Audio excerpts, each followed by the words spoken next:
सावन मास भगवान शिव का प्रिय मास है। सावन मास में देवाधिदेव महादेव प्रसन्न मुद्रा में रहते हैं। भोले भंडारी सिर्फ जलाभिषेक करने मात्र से व्यक्ति की सभी मनोकामनाएं पूरी कर देते हैं। बेलपत्र भगवान शिव को अत्यधिक प्रिय है। बेलपत्र के बिना शिव पूजा अधूरी मानी जाती है। इस वीडियो में हम आपको बताएंगे कि कैसे एक बेलपत्र से आपकी मनोकामना पूरी होगी, किस मनोकामना के लिए किस तरह बेलपत्र अर्पित करें। शिव पुराण के अनुसार बेलपत्र त्रिदेवों का स्वरूप है। इसके साथ ही बेलपत्र को माता लक्ष्मी का भी स्वरूप माना जाता है। शास्त्रों के मुताबिक बेलपत्र माता पार्वती के पसीने की बूंदों से प्रकट हुआ था। यही वजह है महादेव को बेलपत्र विशेष प्रिय है। जिस तरह श्री हरि की पूजा बिना तुलसी पत्र के पूरी नहीं होती, उसी तरह शिव जी की भी पूजा बेलपत्र के बिना अधूरी रहती है। महादेव को बेलपत्र अर्पित करने से साधक की सभी मनोकामनाएं पूरी हो जाती हैं, साथ ही उसके जीवन की सभी बाधाएं दूर हो जाती हैं। शास्त्रों में अलग अलग मनोकामना के लिए बेलपत्र के अलग अलग प्रयोग बताए गए हैं। मनोकामना के अनुसार बेलपत्र अर्पित करने से व्यक्ति की मनोकामनाएं महादेव की कृपा से पूरी होती हैं। लेकिन आपको एक बात विशेष रूप से बता देते हैं कि शास्त्रों के मुताबिक बेलपत्र और तुलसी पत्र दोनों ऐसे हैं कि इनका प्रयोग गंगा जल से साफ करके दोबारा किया जा सकता है। इसलिए हमारे बताए गए प्रयोगों में आप ज्यादा बेलपत्र न तोड़ें। सिर्फ एक बेलपत्र से भी आप इन उपायों को कर सकते हैं। एक बेलपत्र का प्रयोग 108 बार किया जा सकता है। आइए जानते हैं किस मनोकामना के लिए किस तरह बेलपत्र अर्पित करें। घर में सुख शांति पाना चाहते हैं तो ये उपाय करें। महादेव का पंचामृत से रुद्राभिषेक करें। शिवलिंग पर 11 बेलपत्र अर्पित करें। हर बेलपत्र पर चंदन से ओम लिखें। ओम वामदेवाय नमः मंत्र बोलकर बेलपत्र अर्पित करें। धन प्राप्ति का उपाय, गन्ने के रस से महादेव का रुद्राभिषेक करें। शिवलिंग पर 51 बेलपत्र अर्पित करें।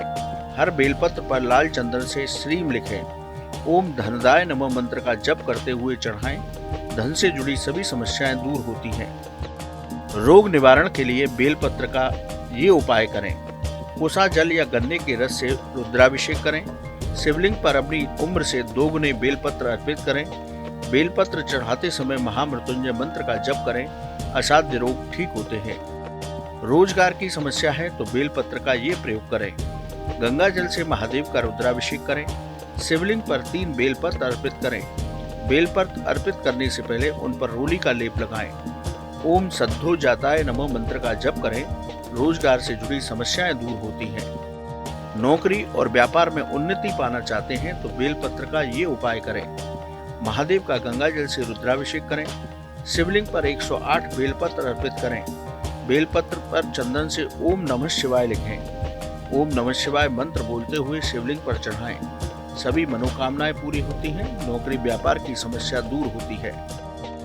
विवाह बाधा निवारण के लिए बेलपत्र का ये प्रयोग करें। पंचामृत से महादेव का रुद्राभिषेक करें। 108 बेलपत्र शिवलिंग पर अर्पित करें। बेलपत्र पर रोली या चंदन का लेप लगाकर चढ़ाएं। ओम पार्वती पते नमः मंत्र बोलते हुए चढ़ाएं। विवाह का योग बनता है। विवाह की बाधाएं दूर होती हैं। अनेक धर्म शास्त्रों में शिव जी को प्रसन्न करने के लिए बेलपत्र के उपाय बताए गए हैं। आप सावन मास में बेलपत्र के उपायों को करके अपनी मनोकामना पूरी कर सकते हैं। सिर्फ एक बेलपत्र महादेव की कृपा दिला सकता है, आपके जीवन की सभी समस्याओं का निवारण कर सकता है। तो कर लीजिए बेलपत्र के ये खास उपाय और महादेव की कृपा से पूरी कर लीजिए अपने मन की मुराद। कैसी लगी आपको हमारी ये जानकारी, हमें कमेंट बॉक्स में जरूर बताएं। बाकी धर्म कर्म से जुड़ी तमाम जानकारियों के लिए सब्सक्राइब कीजिए हमारा डिजिटल चैनल और देखते रहिए न्यूज नेशन स्तुति।